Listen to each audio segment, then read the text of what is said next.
What kind of impact can you be making on someone else? We're going to be talking about it on today's Good Advice podcast episode with a local example from someone in our community who made a big difference in someone's life. Hey, my name is Blake Benz. I'm the host of the Good Advice podcast. Don't forget, you can always support the podcast on our Patreon, patreon.com/goodadvice. And before we jump in, here's a word from one of the businesses who sponsored today's episode. Check out this quick ad. We'll be back soon. There's one single piece of advice that I give to business owners who are ready to scale their business drastically. And that's knowing exactly what you need to hand off so that you can continue focusing on what you're an expert in. It amazes me when I talk to business owners who are doing their own bookkeeping and tax prep, and worse, that they're going through all of this paperwork at 10 o'clock, 11 o'clock, even midnight, slaving away trying to make sense of all of the numbers for their business. Business owners who are making it happen have already figured out that you can't do it all yourself. That's why I recommend Steve Lay with Equity Business Solutions. Not only is he an expert in bookkeeping and tax prep, but what I love about Steve is that he'll sit down with you and help you make sense of the value of your business beyond just reading a spreadsheet. You'll be able to make better decisions, and more importantly, you're going to save yourself the crucial time you would have spent going through QuickBooks or an Excel spreadsheet or whatever it is that keeps us up late at night. So save yourself some time and some money by giving Steve Lay a call at Equity Business Solutions, and he'll show you the value beyond your numbers. Go to equitybusinesssolutionsllc.com to find out more. So I'm going to maybe butcher the story a little bit today, and it's not because I don't want to tell it accurately. It's because it was told to me in a very quick setting, and I wasn't able to catch all the details, but it was such an incredible, compelling story that, I don't know, it just moved me. It moved me in a way that I thought, man, I got to reshare this story, because I think that there is a little bit of a tough road, maybe, or a little bit of a, have you guys ever heard of that expression, main character syndrome? You know, where someone thinks that they're the main character of the story, or, you know, sometimes this gets thrown around when someone's like filming themselves on social media doing something like obnoxious and they think it's hilarious. And it's like, dude, you're not the main character. Like, get out of the way. Like, stop making it about you. Well, I think in like a less like narcissistic way, the way we typically see this play out is for many young people grow up and realize that, oh, wow, I'm one of 7 billion people. I'm one of many. I'm not the hero of the story. And I do think there is a cynicism that sometimes comes with this realization of, oh, I'm not important. What I do doesn't matter. It doesn't make an impact. What I'd love to address today is that cynicism that, you know, you kind of swing from when you're young. It's like, I can affect the world. I can make so much happen. And then, you know, once you swing the other way, it's like nothing I do matters. What's the point? You know, and some of us, I guess, fall somewhere in between. And the way I heard this articulated was, I had a woman that I spoke to years ago. I was visiting a family we were on vacation with my wife and visiting another family, and talking to the young woman, like in her maybe early 20s. She talked about how her whole life she thought that she needed to be doing like these big bombastic things. And then like once she graduated college, she kind of wrestled with like, I'm not a speaker on stage. I'm not like this big social media profile. I'm not doing all these things. Like, am I accomplishing the things that I should be accomplishing? Am I doing the things that I should be doing? I think sometimes we fall into this with like business and like business marketing too. When like we look at our social media profiles, or we look at, you know, the people following you or what have you, and you look at the number of people who comment on something, or, you know, people who interact with your content in some way. And we have this temptation to think that if it's not like these huge, massive numbers, then what you're doing doesn't matter, that it doesn't make a difference. And I bring this up because I'm somebody who I've never had viral growth for my business. I've never had viral growth for the podcast or my LinkedIn or, you know, really what have you, anything like that.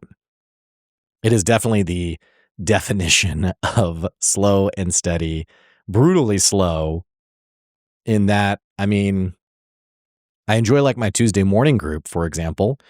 We have about a dozen business owners who come to that every week.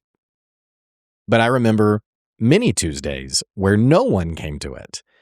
And it was literally just me. Many Tuesdays. I mean, it's been years now since then, but I just remember being like, I'm going to commit to this, whether someone comes or not.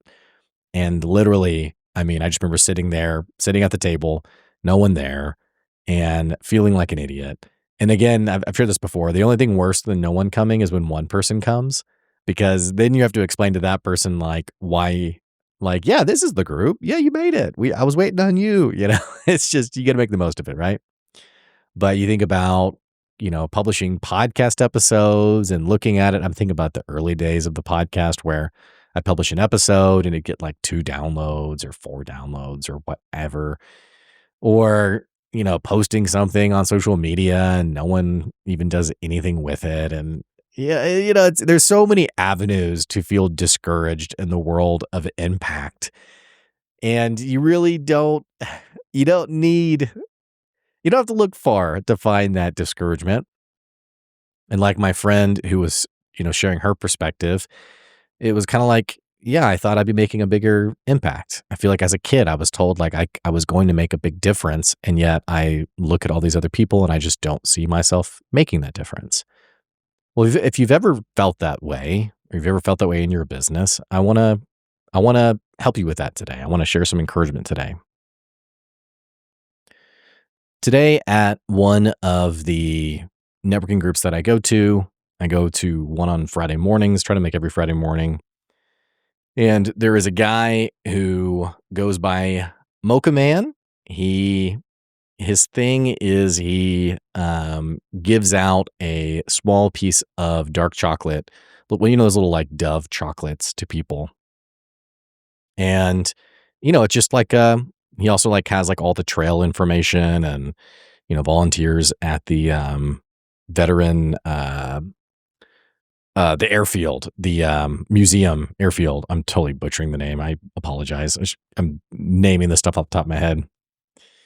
Anyway, one of the things he does is sometimes people call him Mocha Man for, like the chocolate guy. And, he's just a nice guy. He's just a nice, really kind guy.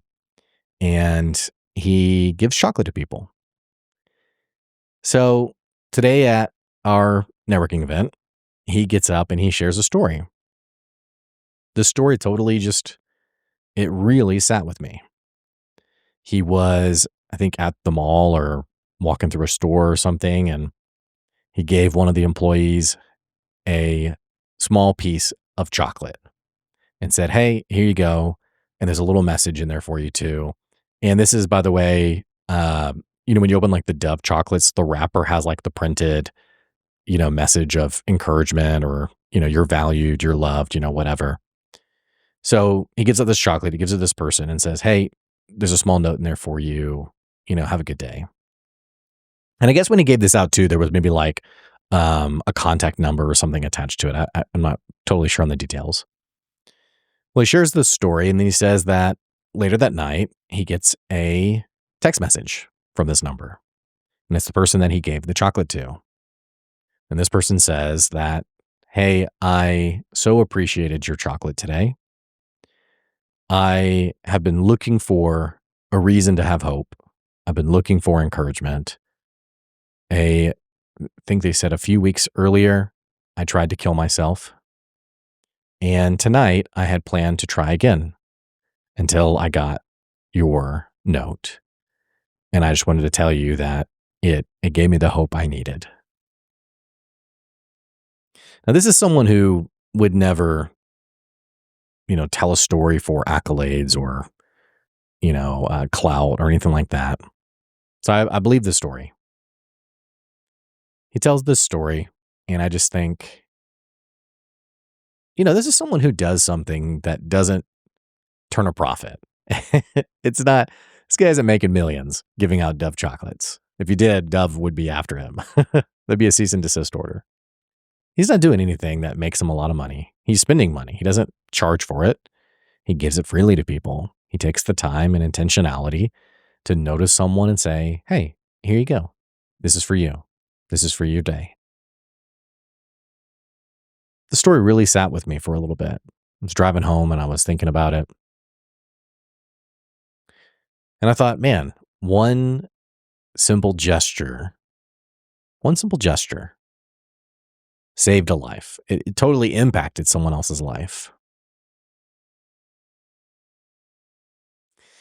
I think sometimes it's lost on me, and I think it's lost on other people, just how much value, how much life we're capable of giving to other people.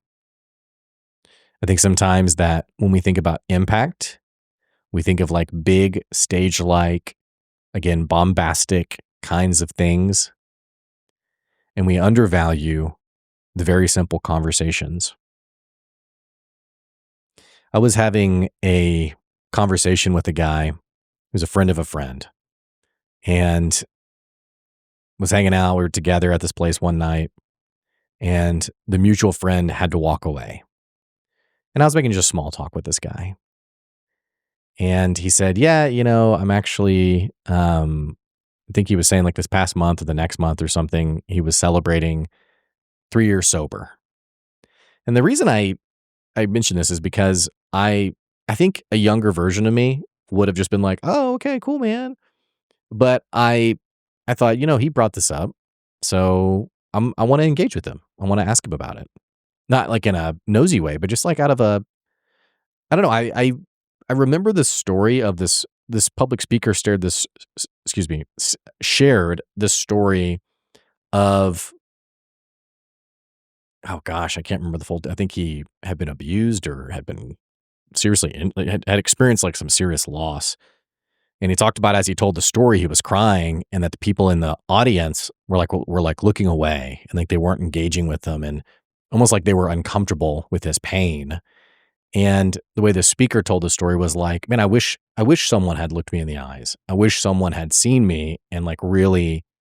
I guess it's kind of a weird story, but for whatever reason, it sat with me, and it just sat with me in the sense of like, when someone shares something about them, it's so normal for us to be like, "Oh, yeah, yeah, that's crazy, man. Like, or congrats," and then like move on. Or I've told stories about when I've been like a guest on podcast and I give like this gut wrenching story and the person's like, "Okay, great. Well, let's go to the next question." You're like, "Oh, okay, well, interesting." Well, so this person that I'm talking to, again, mutual friend has walked, he's gone off. And so I'm just making small talk and he's like, "Yeah, I'm celebrating 3 years sober." Um, or maybe he was like about to celebrate it. And I said, "Wow, man, that's awesome. How's that been for you? Like, tell me about it." And he's like, "Oh yeah, it's been, it's not my first time. It wasn't my first time that I'd gone to rehab, and this is why that it kind of stuck this time." And I said, "So what was the moment that, um, what was the moment that, you know, made you feel like, man, I really need to make a change?" And he talked about some family members in his life and this person that he had been with, and her kids, and just all this different kinds of stuff. And literally, I just listened and talked to him. And this, by the way, isn't to like make me sound amazing. I just had a conversation with the guy, and I get this note from him about 4 or 5 days later, and it basically says, "Hey, man, it really meant a lot that you asked me about my sobriety, and it made a big impact on me." And I was talking to my wife about this, and I thought, wow, it's just surprising because for me, I was just like, not that I was making small talk, like not that I was casual about it, but I was just trying to have a conversation with this guy and just like hear a little bit about his journey. You know, I think about that. I think about the story of the Dove chocolate, and it really confirms to me that we really do not get it when it comes to the amount of impact we can have on other people. I think some in some ways we get this. You could probably think of someone who made an offhand comment to you or said something about you or made a joke to you that was like so slight, but it stuck with you and you remember it. and it hurt you and it like really, I mean, it went to your core. But a lot of times we don't think about the opposite and realize that some word of encouragement you gave and something that you said and something that you did really can make a difference in someone else's life.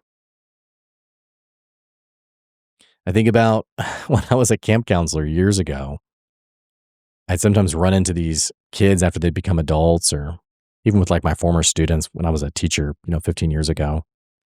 And a student will say, "Yeah, you said this to me and it really resonated with me." And I'm like, "I don't even remember saying that. I don't even remember that conversation." But you can say things that make an impact in someone's life. And a lot of times we don't even realize it. I've had people who've inboxed me or I've run into them in person to person or, maybe it's an email or what have you. And they say, "Hey, I read your social media post and this is what got me thinking about." And I go back and look at the social media post and like no one commented on it looks like there's no engagement. So my point is how easy it is to devalue the impact you can have in someone else's life. I don't really want to like end with like this kumbaya, like just be good to people. It makes a difference. I feel like that's a little cliche, but I also like, man, I don't know. I just I feel like we're gonna miss it if we're always living for like the next big moment and we're not thinking about people individually and as individuals and we're not listening and talking and caring and a small, I guess the way I see it is like a small moment of selflessness can make the difference in someone else's life. When you're talking to someone, you could be eager to get to your part of the story, or you can lean back and be like, "Yeah, tell me about yourself. I want to hear more about you." Or the story about Dave, about Mocha Man, who, he probably has any reason not to be walking around giving chocolate to people. He probably has a lot of other stuff he'd rather be doing or could be doing, I guess. But instead, he chose to be selfless and do this thing that was, I mean, it made literally a lifelong impact on someone. We don't really ever fully know how capable we are of lifting other people up. And just because you don't always get the thank yous and you don't always get the accolades and you don't always get the public attention. I mean, I think that's the thing that really gets under my skin is people who do these acts of service and they have the camera out. It's the person who goes and sits by the homeless person and the camera's set up and they have the sandwich and they say, "Hey, I got you this sandwich." And I don't know, the gesture is nice, but it's also kind of like it's a prop for social media. It reminds me of the book Good to Great that talks about, what's a true leader? What's a real leader? And the way the author talks about it, Jim Collins, he says the most incredible leaders are likely people you've never heard about because they take responsibility, they take the blame, and they give away all the credit. And so you don't hear about them. You don't know about them. I don't know. I feel like that is the aspirational person we should try to be. Doing good for other people without trying to get views from it or accolades or compliments. It's not about us. It's not about me. I'm not the hero of the story, but I'm still capable of having a meaningful impact in someone else's life. I don't know. That's what I'm thinking about today. That's what I'm meditating on today. The story of Dave and his selflessness and how it really, it changed someone's life. So I hope the same for you. I encourage you to be selfless yourself. I'll give myself the same challenge to look for people that are looking to be lifted up, are looking for a simple word of encouragement. Man, sometimes the simplest things that cost you nothing to say is something that can really make a difference in someone's life. Now, I'll end with a goofy story. So a buddy of mine, I don't know, I just try to be nice to people, I guess. I don't think it's like that amazing of a thing, but I this guy on LinkedIn posted a picture of him, and he said it was like something like, "Hey, as of today, I've lost like 80 pounds." And dude had just an awesome beard, and I didn't know this guy at all. And he posted it, and people were commenting, "Wow, you look great, great job." And I jumped in and just commented and said, I said, "Yeah," I said, "You look great, man." I said, "Dude, you have an epic beard, you know, well done," something like that. And he replied to my comment. Again, I've never talked to this guy before. It was just like a random person on the wall. I guess we don't call it a wall anymore. That's like, I guess that's like an old vestige of my, the early Facebook days, right? So I'm just trying to be polite and just be like, "Hey man, you're awesome, dude." I'm just trying to be kind. So I say, "Yeah, dude, you got an epic beard. Awesome stuff, man." So he replies to my comment and he says, "Blake, thank you. By the way, it's really not appropriate to comment on someone's specific physical characteristics. Something about like that's really rude or something to that effect." He said, "But thank you anyway." And I read this and thought, okay, okay, all right. Some people do not like their beard being complimented. I just feel like this is like a basic and bro code. Not every guy can grow a beard. For some of us, it took until like when we were 30 before we could. And so I don't know. I just feel like let's lift our brothers up in the plight of beard growing, And so I dropped this comment and I get in trouble for it. So I guess it doesn't always work out when you are giving a word of encouragement to other people. But I think the pros outweigh the cons. Anyway, hey, thanks for listening to today's podcast episode. If you're a first-time listener, what are you waiting on? Click that subscribe or follow button so you can keep getting good advice wherever you are. Don't forget, if you want to support the podcast, you can always check out the Patreon for $5 a month. You can become a member of the Good Advice Podcast Patreon. Go to patreon.com/goodadvice. All that to say, I appreciate those of you who support the podcast. That's today's good advice. We'll catch you later. See ya.